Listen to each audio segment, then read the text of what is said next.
Paul Kagame a tenté jeudi de se dédouaner des accusations de déstabilisation de l'Est de la RDC qui pèsent sur lui. Le président rwandais signe et persiste.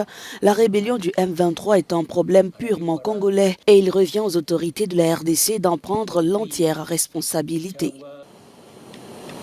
Si le gouvernement de la RDC n'est pas encouragé à prendre ses propres responsabilités à l'égard de son peuple et de son pays, et que tout le monde se joint à lui pour rejeter la responsabilité de ses problèmes sur les autres, comment voulez-vous que le Congo s'attaque à ces problèmes qui nous affectent tous?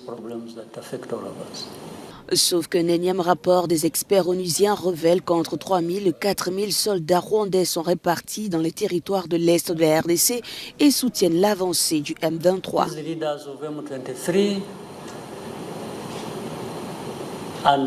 Ces dirigeants du M23 et la majorité de leurs combattants sont venus d'Ouganda, où ils s'étaient réfugiés.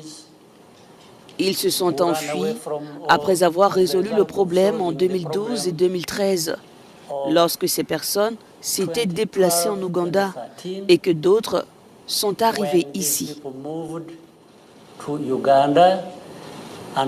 À en croire le président rwandais, son pays est à tort impliqué dans un conflit qui tire ses origines en Ouganda.